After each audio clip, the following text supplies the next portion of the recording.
Hello दोस्तों, मैं हूं आरती और संस्कृति के आईएएस के यूट्यूब चैनल पे आप सभी का स्वागत है। मैं फिर से हाजिर हूं आपके सामने एक नए टॉपिक को लेकर के। तो आज हम जो डिस्कस करने वाले हैं वो थोड़ा बिहार से भी संबंधित है, अंतर्राष्ट्रीय संबंधों से भी संबंधित हो जाता है कोई, क्योंकि जब भी ऐसा कोई न्यूज़ होती है कि भाई दूसरे देश का प्रधानमंत्री है या फिर वहाँ पे किसी बड़े पद पर है, वो भारतीय मूल का है या भारत से किसी भी तरीके से संबंधित है, तो हमें जो है अलग तरीके की खुशी होती है। तो यहाँ पे जो है हम राम गुलाम जी के बारे में बात करेंगे, जो कि मॉरिशस के जो है तीसरी बार प्रधानमंत्री बने हैं।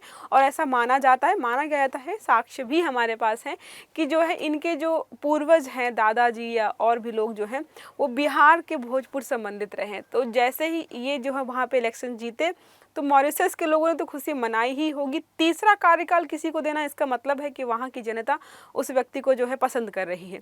उसके साथ ही जैसे वहाँ पे इनको चयनित किया गया, तो भारत का जो हमारा एरिया, बिहार का जो भोजपुर वाला एरिया है, वहाँ पर गाँव में जो है बहुत ही हर्षोल्लास से मनाया गया, पटाखे वगैरह फोड़े गए कि ठीक है भाई, हमारे गांव से संबंधित कोई व्यक्ति जो है इतने बड़े देश का और जो है प्रधानमंत्री बना हुआ है, तो अपने आप में इम्पोर्टेंट हो जाता है। जैसे आप देखते हो ना, कभी कोई भी व्यक्ति चयनित होता है किसी भी पद पर, चाहे सरकारी नौकरी में, अगर आप आईएएस बन जाएं, कल को आईपीएस बन जाएं, तो आपको जो है आपकी जिम्मेदारी सिर्फ अपने परिवार को देख रेख की नहीं होगी। आप जिस एरिया से बिलोंग करते हैं ना आप, तो वहाँ के लोगों की उम्मीद हो जाती है कि भाई इस गांव से कोई आईएएस बना है, आईपीएस बना है, तो अपने गांव का भी ख्याल रखेगा। या फिर जो नेताजी होते हैं, उनकी पहली जिम्मेदारी होती है कि जिस क्षेत्र से वो आते हैं वहाँ पर विकास कार्य करें। तो यहाँ पर भी है कि जो व्यक्ति हैं, इन्होंने बहुत सारे विकास कार्य किए हैं। तो क्या लिखा, मॉरिशस के पीएम का भोजपुर से है नाता। ठीक है, तो बिहार के गाँव से जुड़ी हैं। तो इनकी जो जड़ें रही हैं, कैसे ये वहाँ पहुँचे या इनके पूर्वज जो है वहाँ पे कैसे पहुँच गए, तो ये सब हम यहाँ पे अच्छे तरीके से देखने वाले हैं आर्टिकल में। अगर आप यूपीएससी का, स्टेट पीएससी की तैयारी कर रहे हो, तो हमारे यहाँ पर जीएस का फाउंडेशन कोर्स जो है 28 नवंबर से सुबह 11:30 बजे शुरू हो रहा है। 3 साल की वैलिडिटी है, अनलिमिटेड टाइम वॉच मिलेगा आपको, हार्ड कॉपी जो है पीडीएफ नोट्स मिलेंगे, मतलब पीडीएफ नोट्स भी मिलेंगे, hard copy notes, printed notes मिलेंगे, साथ में जो है प्रीलिम्स और मेंस के टेस्ट कराए जाएंगे। अगर आप जो है पीसीएस, यूपी पीसीएस और आईएएस की इंटीग्रेटेड तैयारी करना चाहते हो, तो एक हमारा बैच जो है 14 नवंबर से स्टार्ट हो रहा है। टाइमिंग जो है सुबह 10:30 बजे है। वही है 3 साल की वैलिडिटी, हार्ड कॉपी नोट्स और प्री और मेंस के टेस्ट। जिसके अलावा अगर आपको सिर्फ और सिर्फ बिहार की तैयारी करनी है, बिहार पीसीएस का प्री, मेंस और इंटरव्यू सब कुछ एक साथ पढ़ाया जाएगा। 18 नवंबर से बैच शुरू हो रहा है, दोपहर को 3:30 बजे।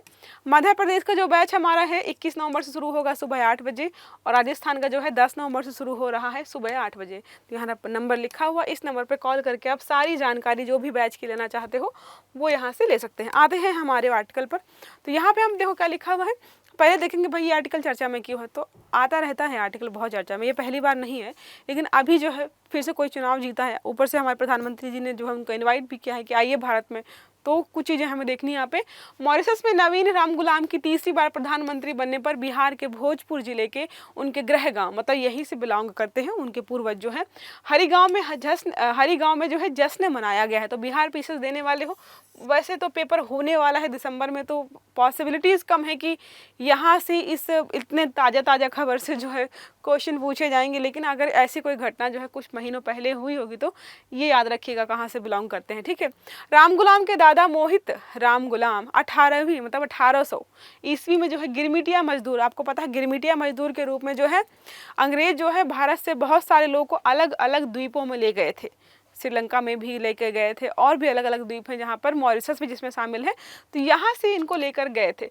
उनके पिता सर शिव सागर राम गुलाम को मॉरिशस का गांधी भी कहा जाता है।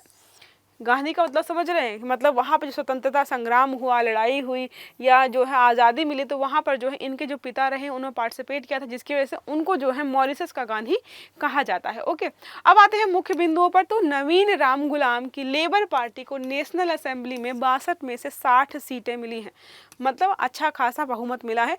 और 2 सीट नहीं भी मिली है, तो आप समझो कि हमेशा जो है 100% लोग जो है हमेशा सपोर्ट में नहीं होते हैं, पर 60 में 60 मिलना अपने आप में बहुत बड़ी जीत है। मॉरिशस को 12 मार्च 1968 को ब्रिटेन से आज़ादी मिली, थोड़ा लेट मिला है। मॉरिशस की राजधानी जो है पोर्ट लुइस है।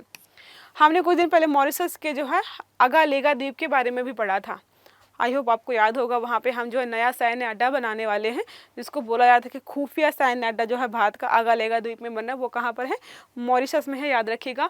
मॉरिशस गणराज्य अफ्रीकी महाद्वीप के तट के दक्षिण पूर्व में लगभग 900 किलोमीटर की दूरी पर स्थित हिंद महासागर में और मेडागास्कर के पूर्व में स्थित एक द्वीपीय देश है।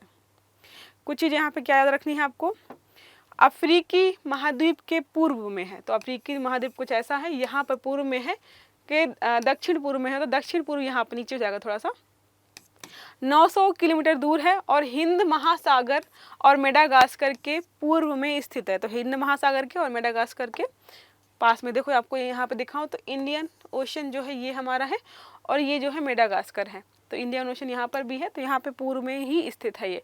मॉरिशस में हिंदुओं की आबादी तीसरे नंबर पर है। देखो नाम उनका, देखो उनका नाम में ही राम आ रहा है, ठीक है। और यहाँ पे सबसे बड़ी बात ये भी बोला था शायद, यहाँ पे भोजपुरी बहुत अच्छी खासी मात्रा में लोग बोलते हैं। तो तीसरे नंबर पर हिंदुओं की आबादी यहाँ पर है। दुनिया में मॉरिशस द्वीप के अतिरिक्त इस गणराज्य में जो है सेंट ब्रेडेन, रॉड्रिगस और अगालेगा द्वीप भी शामिल है। अगालेगा द्वीप मैंने आपको बताया, पढ़ाया था ऑलरेडी। हर गांव में नवीन राम गुलाम के वंशज जुड़े हुए हैं। अब यहाँ पे जो न्यूज़ में लिखा था कि जो है इनके वंशज जुड़े हुए हैं, जो मैंने आपको ऑलरेडी बताया है। देखो क्या लिखा है यहाँ पे, संतोष कुमार इनके वंशज हैं। उन्होंने बताया है कि भावनात्मक रूप से वो लोग मॉरिशस से जुड़े हुए हैं। साथ में जो अभी प्रधानमंत्री जी ने क्या किया है कि यहाँ के लोगों, मतलब यहाँ के जो पीएम है उनको इनवाइट भी किया है कि जीते हैं तो आप इनवाइट कीजिए, सॉरी आप हमारे यहाँ पर आइए। उसके साथ ही जो भोजपुर के लोग हैं वो बोलते भी रहते हैं कि हम मतलब खुश हैं कि हमारा कोई व्यक्ति वहाँ पर है, साथ में जो उनको यहाँ पर आते रहने चाहिए, ये उनसे उम्मीद कर रहे हैं। अब बात करें यहाँ पे और भी चीज़ें। उन्होंने और उनके बेटे सर सागर राम गुलाम ने खुद और मॉरिशस में मौजूद बिहारियों के साथ मिलकर, तो वहाँ पे बिहारी रहते हैं, इसीलिए मैंने बोला कि बिहारी जो भाषा है, भोजपुरी भाषा सॉरी, वहाँ पे बोली जाती है अच्छी खासी मात्रा में। तो अगर कभी आप मॉरिशस जाएँ, वहाँ पे लोग आपको भोजपुरी में बोलते नजर आए तो शॉक नहीं होना है। वहाँ की मतलब तीसरी सबसे ज़्यादा आबादी हिंदुओं की है, तो जाहिर सी बात है बोलेंगे ही। सिर्फ सोना उगाया बल्कि उसे अंग्रेजों के चंगुल से मुक्त भी कराया, इसीलिए बोलते हैं मॉरिशस का गांधी। किनको? सर शिवसागर राम गुलाम को जो है वहाँ का जो है मॉरिशस का गांधी भी बोला जाता है। ये मैंने आपको ऑलरेडी समझा दी। अब बातें हैं यहाँ पर कि मॉरिशस के पीएम 2008 में जो है भारत आए थे। 2008 में भी भारत आए थे, तीसरा कार्यकाल है, तो जब भी चयनित होते हैं तो कोशिश करते हैं यहाँ पे आने की। देखो क्या लिखा हुआ है, नवीन राम गुलाम सबसे पहले 1995 से 2000 तक मॉरिशस के प्रधानमंत्री बने थे। पहला कार्यकाल जो है उनको 1995 से 2000 मिला, ठीक है। दूसरा जो है 2005 में प्रधानमंत्री बनने के बाद जो है 2008 में जो है भारत में आए थे, अपने पूर्वजों की जगह पर गए भी थे और वहाँ पर जो उन्होंने स्कूल भी खोला है। बताया जा रहा है कि स्कूल जो खुला हुआ है लगभग 800 स्टूडेंट्स वहाँ पे पढ़ते हैं, इन्हीं की याद में, मतलब इन्होंने ही खुलवाया अपने पूर्वजों की याद में, अपने ही गांव में। प्रधानमंत्री जी ने बुलाया ही है, ट्विटर पर पोस्ट किया था। अब हम यहाँ पे आते हैं हमारे लिए इम्पोर्टेंट, इतना तो चलो करंट का मुद्दा हो गया। अब जब मॉरिशस और भारत जो है लगातार चर्चा में बने हुए हैं, तो क्वेश्चन आपसे पूछ सकता है कि भारत और मॉरिशस के जो है संबंध कैसे हैं, व्यापारिक, राजनीतिक, रक्षात्मक या सांस्कृतिक, जो भी है। तो हम थोड़ा थोड़ा देख लेते हैं सबको क्या लिखा है। अगर बात करें पहले रक्षा संबंधों की, तो क्या है, भारत ने मॉरिशस को समुद्री सुरक्षा बढ़ाने के लिए एक डोर्नियर विमान और एक फास्ट इंटरसेप्टर बोट भी यहाँ पे दी है, ठीक है। तो भारत ने मॉरिशस को दी है क्योंकि मॉरिशस जो है कंपैरिजन टू इंडिया थोड़ा सा छोटा है, आबादी कम है, तो हमारे पास रिसोर्सेज ज़्यादा हैं। देखो बहुत कम ऐसे द्वीपीय देश होते हैं कि बहुत ज़्यादा विकास कर पाएँ, तो ज़्यादातर होता है उनको थोड़ी बहुत सहायता की ज़रूरत पड़ती है।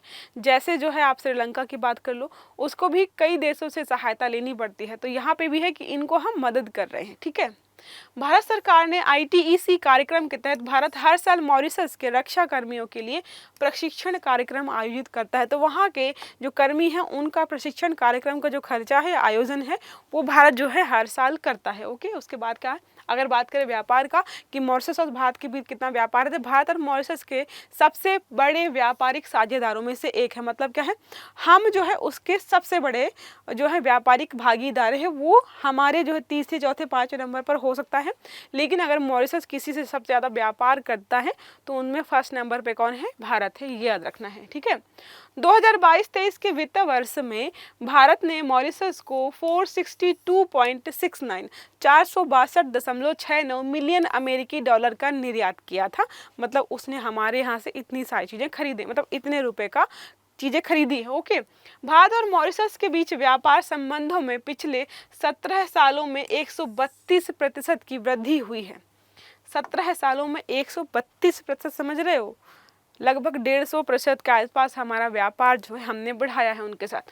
बात करें आर्थिक सहयोग की, भारत और मॉरिशस ने 22 फरवरी 2021 को व्यापक आर्थिक सहयोग और भागीदारी समझौते CECPA पर हस्ताक्षर किए। इसमें होता है कि बड़े बड़े बिजनेस डील्स या आर्थिक व्यापार के संबंध में जो है नई नई जो समझौते होंगे वो समय समय पर होते रहेंगे इसके तहत। तो हो सकता है कि इसके तहत 1 महीने बाद आए कि जो है भारत और मॉरिशस ने जो है CECPA के तहत जो है एक डील की है, तो इसमें अलग अलग चीज़ें होंगी। सांस्कृतिक संबंधों की बात करें तो एक तो हम देख ही रहे हैं, मॉरिशस की 68% से ज़्यादा आबादी भारतीय मूल की है। मॉरिशस में ऊख की खेती और उसके कारोबार को सफलता भारतीयों के कारण ही मिली है। जब यहाँ पे लोग जो है गन्ना उगाते हैं, वहाँ पर भी जो गन्ना उगा करके वहाँ के मतलब ऊख की खेती को आगे ले जाने में भारतीयों का हाथ है। 68% आबादी, समझ रहे हो। अब भारत में जो है जो भी उनके पूर्वज रह रहे हैं उनको थैंकफुल तो उनको होना ही चाहिए। यहाँ पर आएंगे, यहाँ के लोग इम्प्रेस होंगे, तो वहाँ पे जो भारतीय लोग रह रहे हैं वो भी इम्प्रेस होकर इनको वोट देंगे। तो ये तरह की चीज़ें चलती हैं, ठीक है। तो हमने पढ़ा भारत और मॉरिशस के बीच जो है व्यापारिक, रक्षात्मक, सांस्कृतिक संबंध क्या है, और हाल में जो चर्चा में विषय था हमने उसको भी देख लिया है। आई होप आपको समझ में आया होगा। अगर क्लास अच्छी लगी तो लाइक करिएगा, चैनल को सब्सक्राइब भी करिएगा। सारे वीडियो टाइम से मिले इसके लिए बेल आइकन जरूर दबाइएगा। Have a good day, thank you.